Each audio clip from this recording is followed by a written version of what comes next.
여러분 안녕하십니까? 주간 몰라썰의 앵커 국봉순입니다. 2021년 4월 10일 한 주를 결산하는 대한민국 소식 전해드립니다. 첫 소식은 최근 나라를 떠들썩하게 했던 조선구마사 이슈입니다. SBS의 판타지 액션 사극인 조선구마사는 3월 22일 첫 방영 후 단 2회 만에 폐지되었는데요.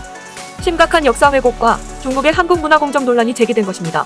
작중에 등장하는 인물에 대한 왜곡, 대사와 소품, OST마저 노골적인 중국색을 묻혔습니다. 태종 이방원이 태조 이성계의 환상을 보고 양민 학살을 자행하는 장면이 등장하는데 태종은 실제 백성들에게 자애롭고 관대한 임금으로 역사적 사실과 다릅니다.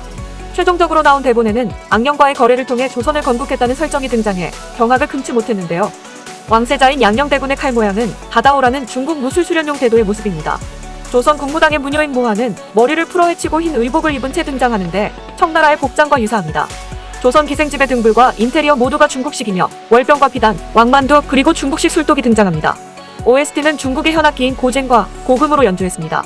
작중 연변 사투리를 쓰는 조선족 놀이패가 농악물을 추는 장면이 나오는데 중국은 앞서 조선족 농악물을 인류무형 유산에 등재한 사실이 있습니다. 이외에도 수많은 고증 오류와 인위적인 왜곡이 숱하게 등장하는데요.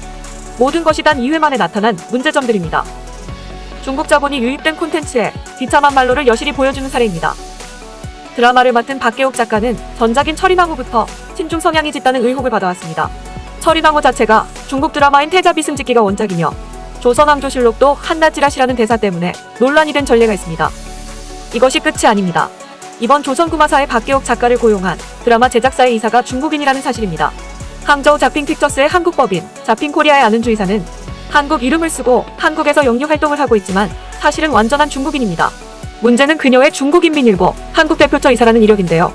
중국인민일보는 중국에서 가장 크고 영향력 있는 신문사인데 중국 공산당 중앙위원회에서 발행하는 기관지입니다. 중국 정부가 정책 방향을 발표하는 데 사용하는 정부 기관인 셈입니다. 모든 정황을 볼 때 이번 조선구마사 사태는 대한민국의 역사와 문화를 도둑질하려는 중국의 문화공정의 연장선이라 볼 수 있습니다. 한국의 김치와 한복이 중국 것이라고 날조하던 최근의 움직임과 결을 같이 하는 것이죠. 이는 비단 한국에 국한된 것은 아닙니다. 영화, 게임 등 전 세계 엔터테인먼트에 큰 영향을 끼치고 있는 차이나 머니, 세상의 질서와 정의, 상식을 무시하는 중국의 행보는 당분간 계속될 것으로 보입니다. 국제사회에 단합된 제재가 필요한 시점입니다. 다음은 세계에서 승승장구 중인 한국 브랜드 소식입니다. 미국 현지에 나가 있는 한국인 기자, 나와주세요. 네, 현장에 나와 있는 한국인 기자입니다. 매출 1조 원을 돌파한 CJ제일제당의 비비고 만두의 상승세가 심상치 않습니다. 지난 25년간 미국 시장 1위의 자리를 지켜온 중국식 만두 브랜드 링링을 제치고 비비고가 이 부문 점유율 1위에 오르며 한국식 만두 중심으로 시장이 재편된 것입니다. 비비고 왕교자는 2013년 12월 출시된 뒤 7년 만인 2020년 단일 식제품으론 처음으로 연 매출 1조 원 벽을 깨뜨렸습니다. 작년엔 국외 매출이 국내 매출을 훌쩍 넘어서 5,520억 원에 도달하기도 했는데요.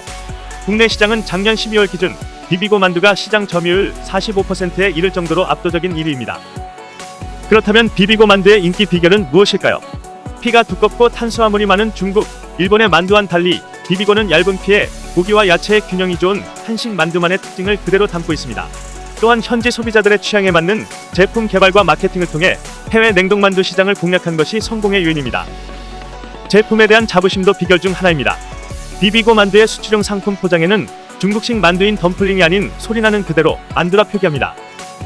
한식이 외국인의 일상에 들어가 성장세가 더 빨라진다면 비비고 제품은 6년 뒤 연 매출 5조 원까지 성장할 수 있다는 전망입니다. 아이러니하게도 만두의 본고장인 중국을 능가하는 비비고 만두의 선전은 많은 것을 시사하는데요.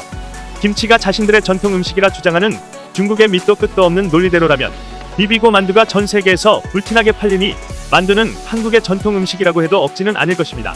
비비고 만두의 국제시장 선전을 응원하며 마치겠습니다. 주간 몰라썰이 준비한 소식은 여기까지입니다. 나쁜 소식보다 좋은 소식을 더 많이 전해드릴 수 있는 세상이 되길 희망합니다. 다음 주에 다시 찾아뵙겠습니다. 감사합니다.